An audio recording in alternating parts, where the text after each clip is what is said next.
Being raised by my mother, who was Mexican, my father, who was American, in the 1970s and 1980s, it created unique hardships for myself. Being in a school where you're the only Spanish speaker, they would treat me differently, not only because I was Mexican, but also because I didn't speak English the way they wanted me to speak English. I decided to become a lawyer after I graduated college because I was just tired of seeing all of the injustice. I decided that law school is really the only way to do away with that injustice, or at least have a voice to represent people that can't represent themselves. I feel thankful that all of the experiences that I've had throughout my life have led me to this goal.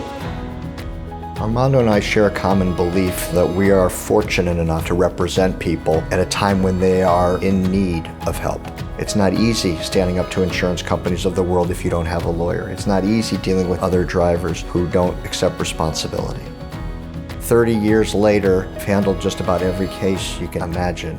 With great power comes great responsibility, and I feel that it's my responsibility then to assist and lead through some very, very trying times. All of your problems become my problems. Looking somebody in the eye and telling them, I'm gonna do everything I can for you, is important to us. I was diagnosed with kidney cancer. I hired a doctor to go ahead and perform the procedure. He did a real good job of getting the cancer out, but he left 2 clamps on my ureter, and he didn't know it for about 3.5 weeks. I started feeling worse and worse as time went on. He sent me to Tampa General. I told my daughter, I don't think I'm coming out of here. As far as trust went, you could look into Armando's eyes and tell that he was a trustworthy type guy. He said he would go ahead and get all the information on the surgery and the care.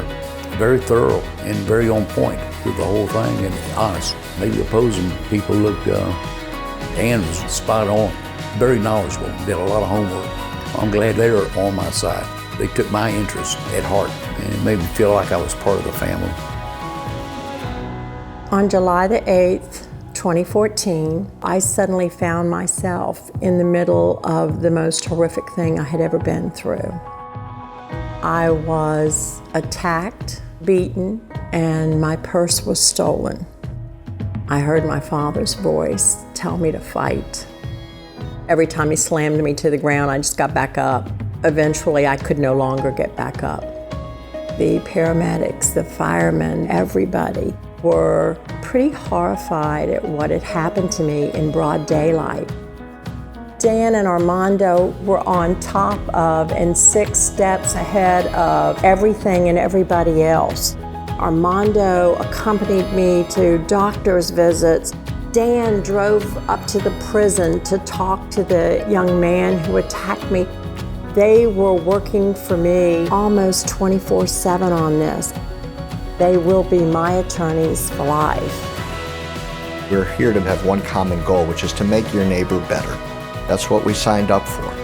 My promise to you is to provide you access to me and an immediate response, and then at the end of this, to be considered friends and somebody that you can trust. This is gonna be a partnership. I'm not only your lawyer, but I'm gonna become your friend.